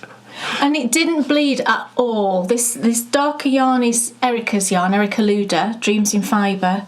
And when I was blocking it, and I let it soak for a good 15 minutes, and I just did it in tepid water with just a tiny bit of wool wash, not a speck of dye in the water. So fantastic. Stupendous. Yeah. I mean, it's just brilliant. That's the thing which made this project for me was the yarn. Yeah, it's just wonderful. And perfect for, what we were looking for, which was that sort of northern lightsy night sky. Yeah, and Kay has a hat too. I have a hat too. I finished my second prairie hat that I was working on. So this is my Prairie Hat Pattern that I published recently. And this one I knit in a fine fish yarns. It was I can't remember the base name, but it's the 7525, the sort of standard sock base. And the colourway was Wolf. And I think it looks fantastic in speckles. And I didn't put a pom-pom or a tassel on this in the end because I decided that because I was going to give this as a gift, you never know, do you, whether people like things like that. I think just to give it as a plain hat, there's no risk. It's more universal. Yeah, there's no risk that somebody's not going to like it because it's got that tassel or that pom-pom on top. So I just went with just, plain. And I like the way the crown decreases were quite tricky to work out to keep the pattern going. But I think I succeeded. Looks great. Yeah, pretty well. And I was pleased with the way that they came out. And it's got a little bit of slouch, but not too much. So it will accommodate people who don't like those super slouchy hats, but also people who do like them because it's just got that little bit. So I was really pleased with this, and I loved knitting it the second time round. I think it's just such a great little knit. The way I knit it used just 50 grams of yarn. Amazing. So it's perfect for if you've knit a pair of socks with like contrast cuff seals and toes. You will still have 50 grams at least left over. I do certainly anyway. Depends on what size you make, obviously, but you've got enough to make a hat. Perfect. And I love the yarn. I just love the speckles. I think they're gorgeous. Looks good. Beautiful. Who's the yarn again? A Fine Fish Yarns. It's an Irish company. And I love it. It's gorgeous. The speckles are beautiful. Beautifully dyed yarn. It's great. I think it looks great. And, the one thing that I found slightly odd was the decreases on this. Oh, the decreases are weird on the Alaska hat. It's the strangest decreases I've ever done. They're very strange. They don't seem to go in the right sort of directions. They're going opposite. They seem to go in opposites. Yeah. Whereas it's very strange decrease. They seem to... instead of going in, they go kind of out. I would do different decreases if I knit it again. Yeah, I think we'd got... When you consider it's a plain knit hat, you could do any decreases. I would have had to have spent a bit of time figuring out the stitch count and decreases, and you just wanted to get it finished, didn't you? So we just said, let's go with them. But they're very odd decreases, and I think it looks a bit peculiar, so...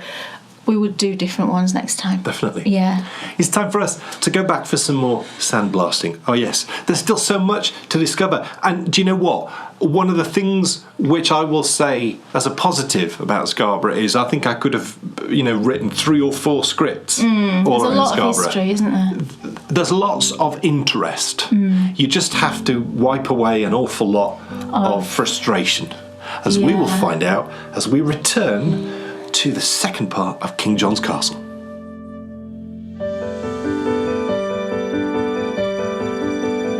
Welcome back to New Adventures. Now, there's one part of the castle I want to see before we leave.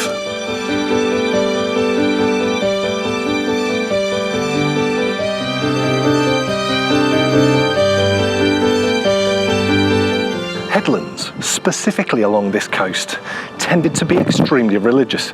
It's probably because of the close proximity of Holy Island, which lays about 100 miles north of here, just up the coast. And what do we find at the tip of the headland here at Scarborough Castle, within the castle walls?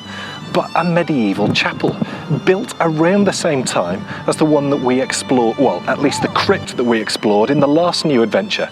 But what makes this chapel so different is that it's actually a repurposed building, because this used to be a Roman signal station.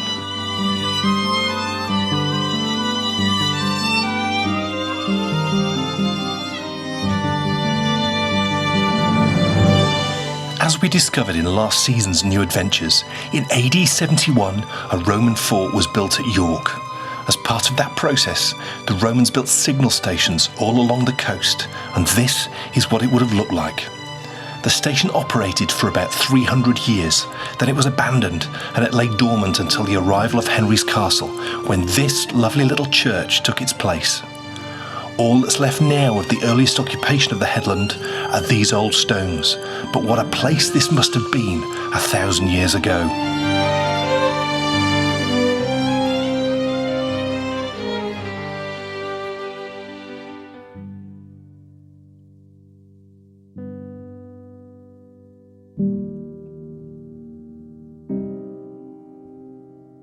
And now it's time for us to leave this grand royal stronghold and explore just a little of the town that Henry II began in 1140.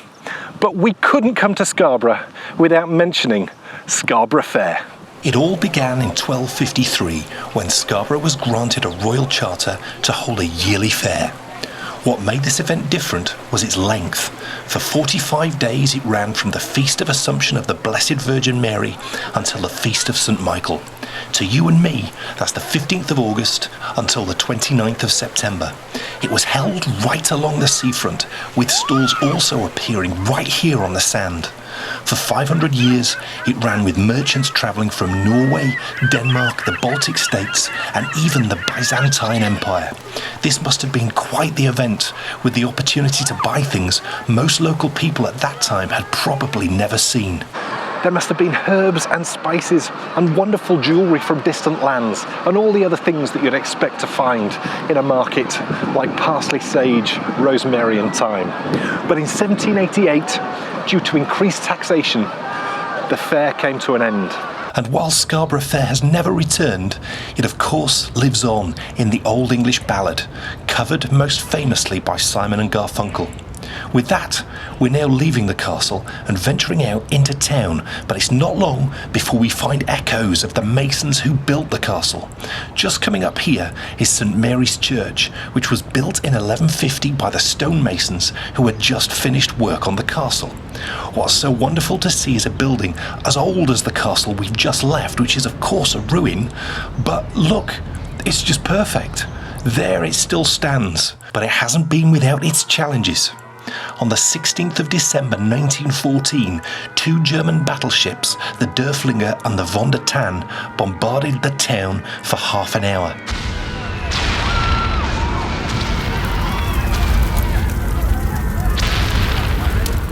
"500 shells rained down on the headland, and St. Mary's bore very much the brunt of the attack.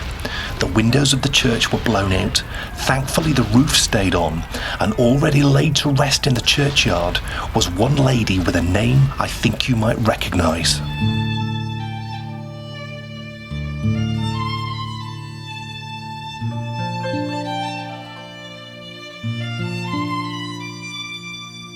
She was, of course, the youngest of the famous Bronte sisters. The family all lived locally, and when Anne died of tuberculosis in 1849, it was here at St Mary's where she was buried. Whilst her career was cut terribly short, she was still an accomplished poet and novelist. Her most famous novel was The Tenant of Wildfell Hall, which when it was published in 1848 was an instant phenomenal success. But it's her quotes that I just love. "A light wind swept over the corn and all nature laughed in the sunshine" is wonderful, isn't it?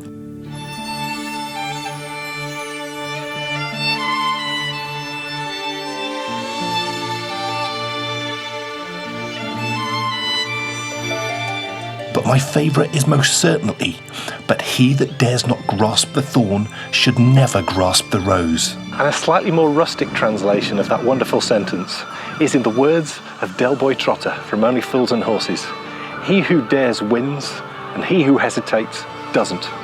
Clearly a wonderful lady, and what a beautiful place to be laid to rest.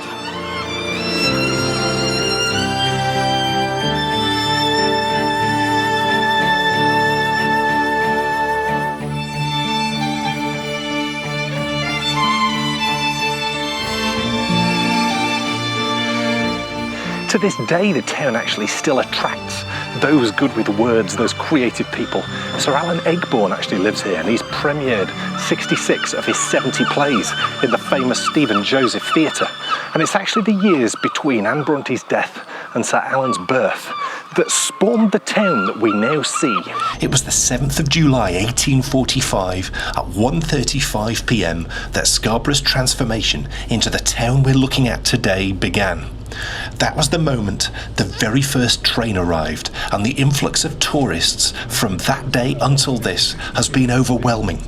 Very quickly, businesses started to appear to cater specifically for those visitors, and one of the most striking still stands proud over the beaches to this day.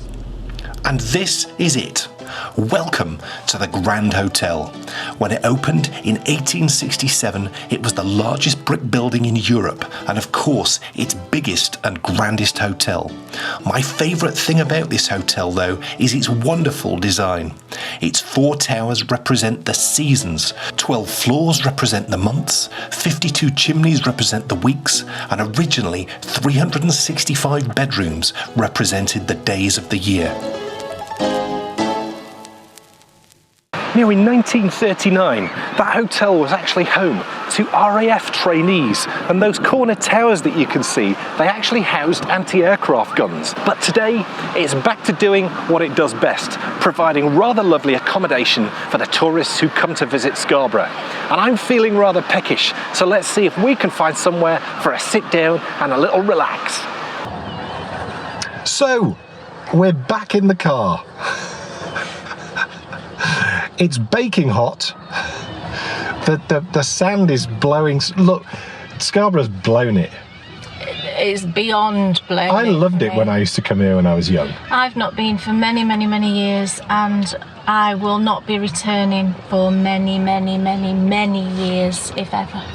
You know, I'm really pleased to have come here because, you know, it's always held that really special place in my heart because it was the place where we would come when we'd been good. And, you know, we wouldn't really go on the beach. Right. We'd just pile into the arcades. Yeah, and arcades are not what they used to be either. Can I just tell you, in the grabber thing, I grabbed Pooh Bear twice, lifted him up, and it just slips out. I had the same Pooh Bear twice, and I also tried eel.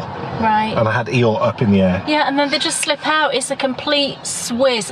I nearly went up to the man in the glass booth and said, "Oh, you, that Pooh Bear should be mine." It must be timed so that every 50 goes, it grips properly. It grips properly, yeah. Because it just slides out. So it's not, there's actually no skill involved at all. No. It's totally a game of luck.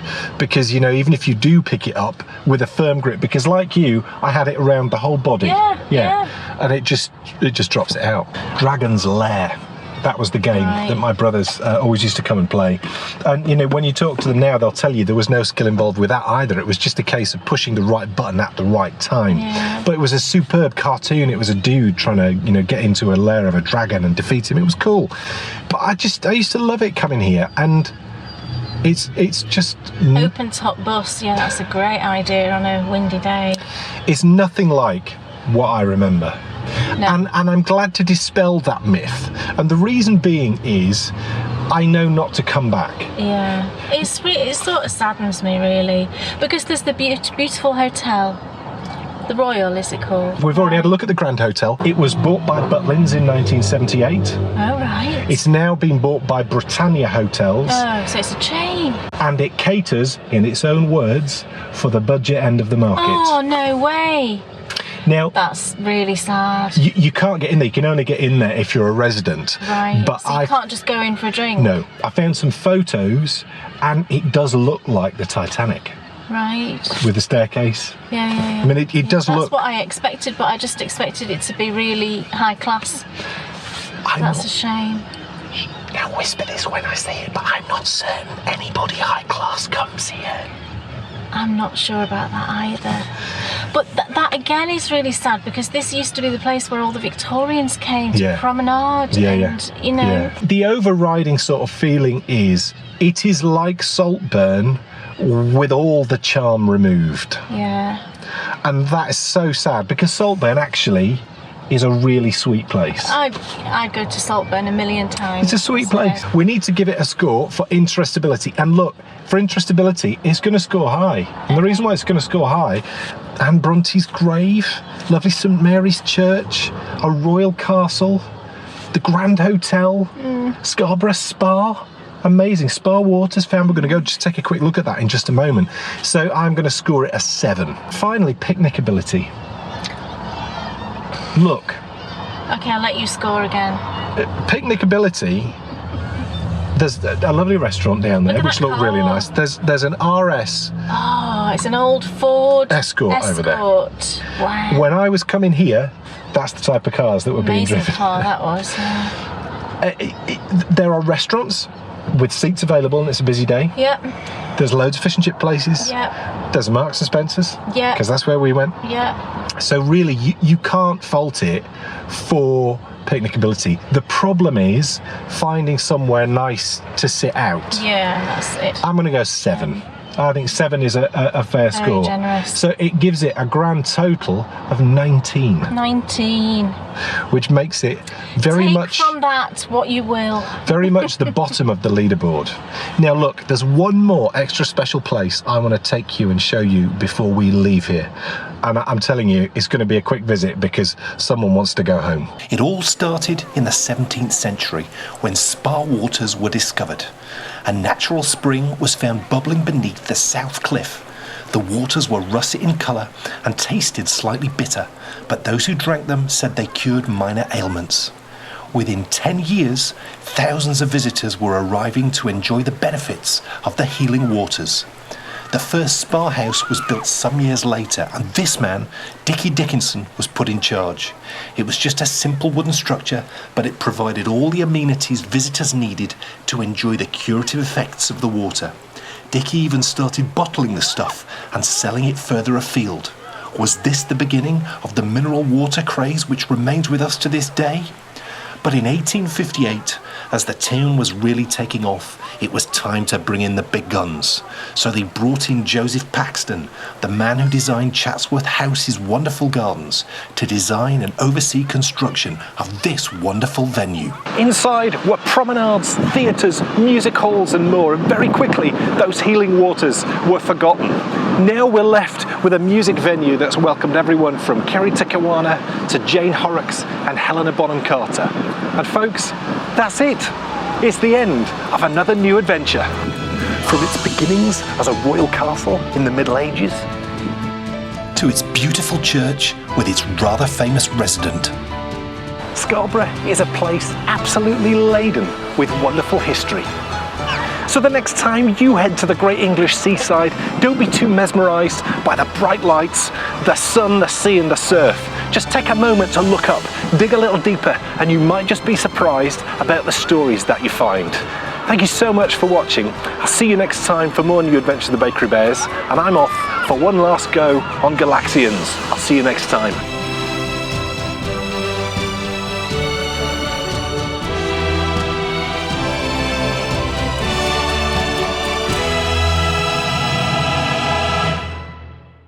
Well, do you know what? I've got to say, watching it back was a damn sight more enjoyable than filming it. Oh, it was a bit of a trying day, and it wasn't because of what we were doing. You know, it wasn't because of the filming. It was itself. the wind. It was the conditions were. The sun. Yeah. Which was stronger than you realised. It was really. It was warm, but it was a strong. The blowing sand. Yeah. And the vast amount of people. Absolutely, it was jam-packed. And me and Bryony went up into the town while Dan went off and did a bit of filming, and it was just so incredibly busy. Me and Bryony were just getting really overwhelmed. Because neither one of us liked lots of crowds. And then we saw Waterstones, the bookshop. Oh, and a cool, oh my comfortable word! It was like sanctuary. It was like seeing just a haven. So because we went there was in. Nobody in there. There was hardly anybody in the bookshop. The streets were heaving, and there was like 2 people in the bookshop. Yeah. Don't know what that says about the type. Well, of people also, the castle wasn't massively busy. No, everybody was like, but there was so many people in the town. Yes. You know, there's so many people. So we went in and we spent a good half hour. You know, we found a sofa. It was air conditioned. We were looking at books. And I even said to the woman, we bought a couple of books. And I said to her, oh, I can't tell you how grateful I am to have had this, you know, just to get out of the crowds for a bit. It is a really interesting place. You know, for so many reasons.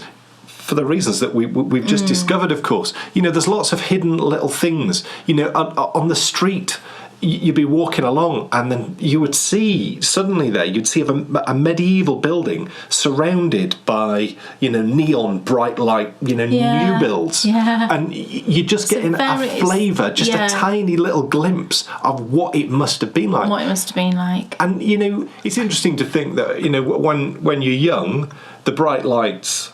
And that's all you see, isn't it? I remember that's all you see are the arcades, and you love that, and the sand. You love that, and bouncy castles and trampolines and donkey rides. Thankfully, we never went on the trampolines or the bouncy castles because the couple of times I did, I ended up knocking my head against someone else. I used to go on donkey rides and trampolines. That was my thing. I'm really glad that we went back and did it, but like we said in the show, we won't be going again. I will not be going again because it's surprisingly far away. Actually, it's a tricky. It's don't know about you. Awkward where to you get live. to. If you're in the UK, if you want to go north or south, easy. If you want to go east or west, not easy at all. There's not really motorways that do that, is there? No, there's one. And it's awful. The M62? Yes, it's awful. Oh, I can't stand that road. But it doesn't take you to where we wanted to go anyway. No. There's only really one way to get there, and that is you've got to hug the coast and drive down. And it's a scenic road, you know. It just takes forever. Yeah, it takes a while. It took us like 2 hours, I think, to get there. Which takes a while. I didn't expect that. Sitting down, looking at it back, editing it up, that's actually, for me, it's one of the most enjoyable edits I've done. It looks great. And I bought the most amazing pack of biscuits I've ever had. I need to order some online. Bothams. Yeah, and you've mentioned this before when we were in Whitby.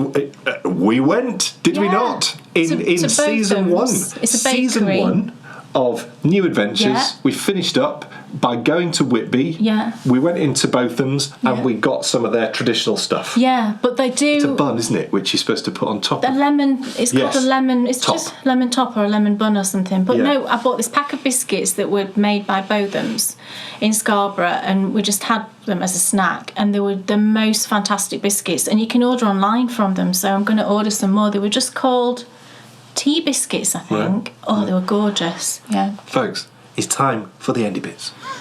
Endy Bits. Oh, now, before you start, the next patron-only show is on the 25th of August at 2 p.m. British Summer Time. Cool. If it's anything like the last one, you do not want to miss it. We spoke about Jaws, we spoke about summer holidays. Yeah. It was great. It was fun. It's always fun. Yeah. As we start to get ready for our favourite season, which is autumn. Oh yes. Join us for a show when I will certainly be discussing my projects, which I'm planning for autumn. For autumn? Yes. Very exciting. Very exciting. Kay's latest design diary came out this week. Oh, It's a brilliant. brand new series, which I know you guys are loving. You get to see a glimpse into the mind of a genius. I think that's a bit of a stretch. Yes. It's a big stretch, but you guys seem to be enjoying it. So if you haven't seen it, go watch. And we've got another one coming up as well next month. In fact, we're going to do it every month. So yeah. It's a regular run. Swish and flick. Swish and flick. Yes, the knit along is still going absolutely great guns, and that thread, the chatter, it's huge. And you know, I caught up with it this morning. I just went on, and I think I'd missed sort of 200 posts, something like that, and it's just fantastic chatter, and everybody's talking to each other, and not only about swish and flick now, you know, they might mention where they live and they get chatting about that, or you know, grandchildren and all kinds of things. It's just a really fantastic thread just to look through, and then you'll get all, you know, people actually finishing their projects. It's just been amazing. So really thank you to everybody that's getting involved in that whole chatter, that whole little swish and flick community that we've built up. It's just fantastic to see. It's been wonderful to see, actually, so many moon dusts appearing. That's what I was going to say. Yeah, the moon dust has been really, really popular. And I'm very glad about that, because it is my favourite. Yeah, I kept it out just to show you again. I should be wearing this. I'm just so thrilled that you all have enjoyed knitting this, and you know, some people have knit 2 and 3 already, and they said, oh, it's just the perfect gift knit.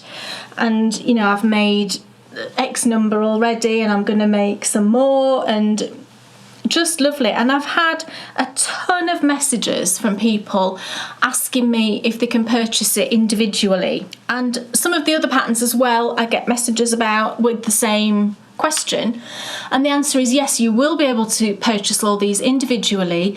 The club finishes towards the end of November, so on the 1st of December I'm going to release all 7 patterns as individual downloads, and they'll be available to buy. They'll be available on Ravelry, in my Etsy shop, and on Love Crafts, which was Love Knitting. It's now combined. It's called Love Crafts. And the easiest way to keep up with all of Kay's patterns and where you can buy them from and when you can buy them is from our website pattern page, which you can find here. All of the information and all of the links to everywhere are on there. It is actually the only place which lists every one of Kay's patterns, when you consider the platinum patterns and also some of the design patterns that you've done, and the tutorial patterns, not design patterns. So thank you so much to everybody for your enthusiasm for Moon Dust, and I love it, and I'm sure I will knit another one. And this yarn is fantastic. I know a lot of you have gone and bought the actual yarn I used, which again is,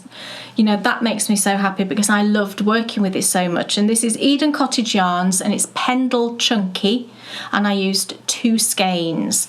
The colour I used is Snowy Owl, but some people have used different colours as well, and it just looks fantastic. So well worth the purchase if you want to kind of treat yourself to this yarn. It's not super expensive. It's a kind of standard price. I think it's about £15 a skein, which for hand-dyed is, I think, a good price. And then it's just a 2-inch button. I've had a lot of messages as well about where to find a button this big. I just Google searched 2-inch button for sewing, because a button can mean 2 things. In America, you call a button what we would call a badge. So if you put in button for sewing, then it won't bring you up websites that produce badges, what we would call badges. And a few websites came up, and I just searched on them and sort of refined the search down to large buttons or whatever, and just found this one on one of those. I can't remember the specific site. When we share a language, why don't we just pick one word and just use that? You see, we would never call a badge a button. But I know in America it's called a button a lot. But then you also call this a button as well. To me, it's two different things. Let's start a new thing. Let's just take a word, and I don't care what that word is. Pick any word you like, and let's just use that word for certain things. That way, then, when you search on it, you won't get loads of different things. I know. Anyway. I wanted to tell everybody, just because people message me all the time, and I couldn't remember if I'd said that, yes, individual downloads, 1st of December, you can purchase all the patterns individually if you're just waiting to pick up one or two of the patterns, and don't want to spend the money on the whole club. Yes. Individual patterns 1st of December, but also on the 1st of December, I'll be releasing a brand new pattern. It's linked to the Swish and Flick. And there's a specific reason I'm doing it, which I won't tell you about right now because I don't want to spoil the surprise. But it basically rounds off the whole thing.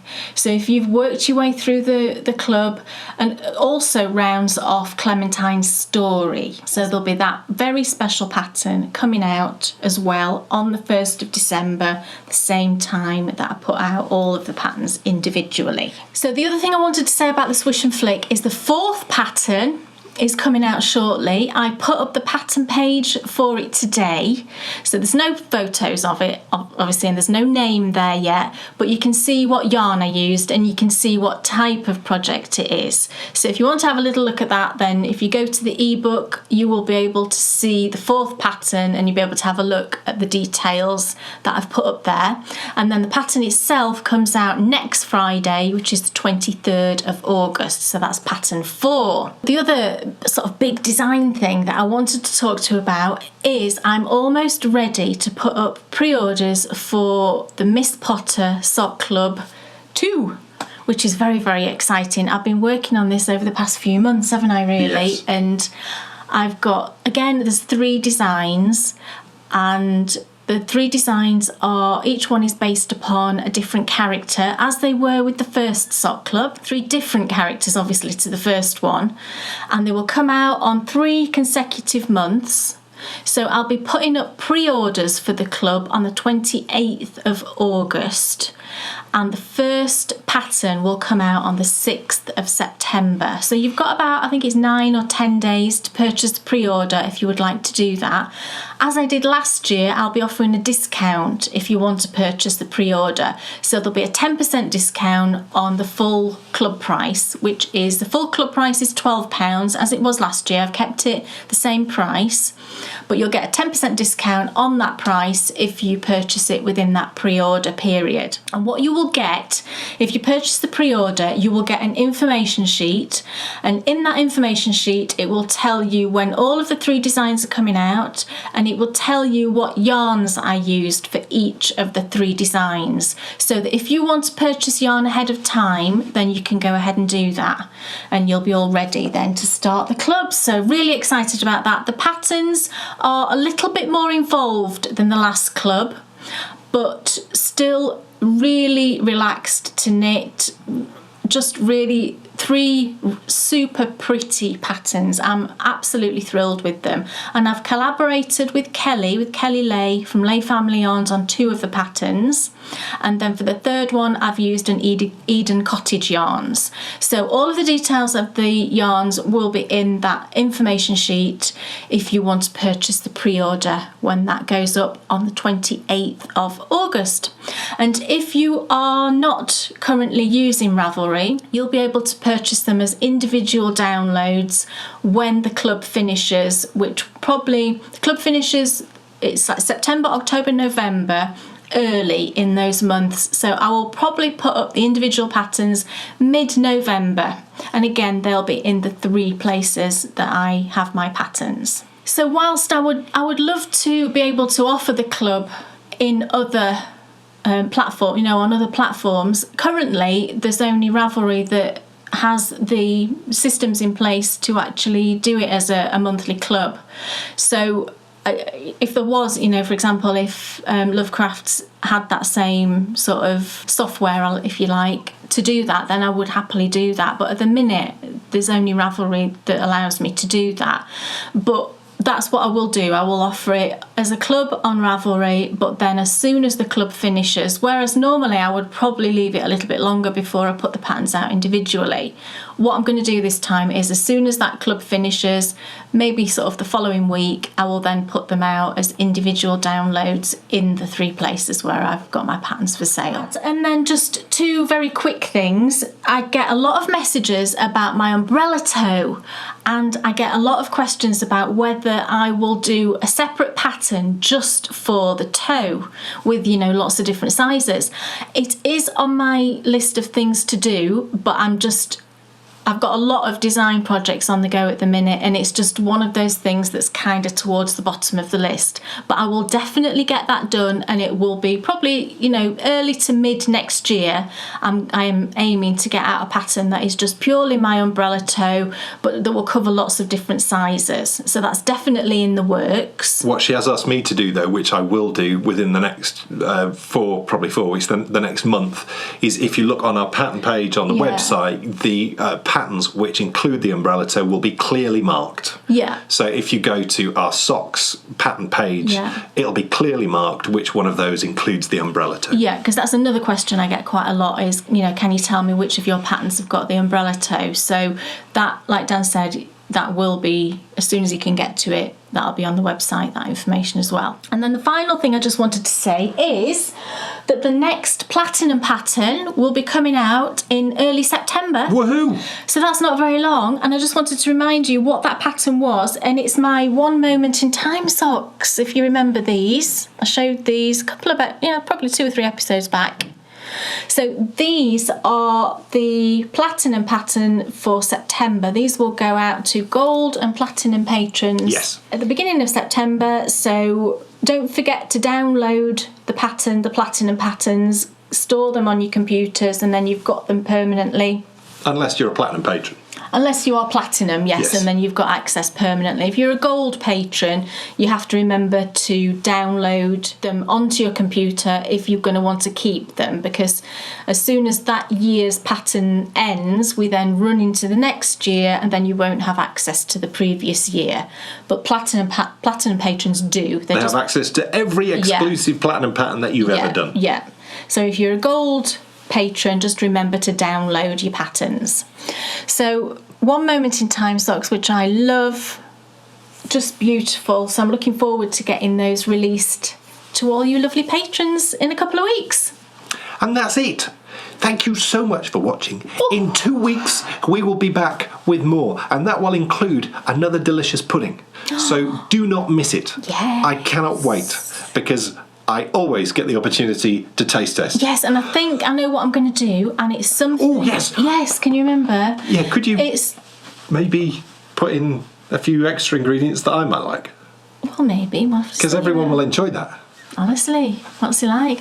But no, I think what I've decided to do is something that is very well known in this country under the name that we call it, but you wouldn't call it that necessarily in other countries. No. And it might not be something that's sort of common in other countries, but it's very popular here. Yes. Really easy to make, really quick, perfect for afternoon tea, for picnics, school lunch boxes, a whole host of things. So I'm really excited to do that. Cool. So that's it. Thank you so much for watching, and we will see you in 2 weeks. Yes. See you soon.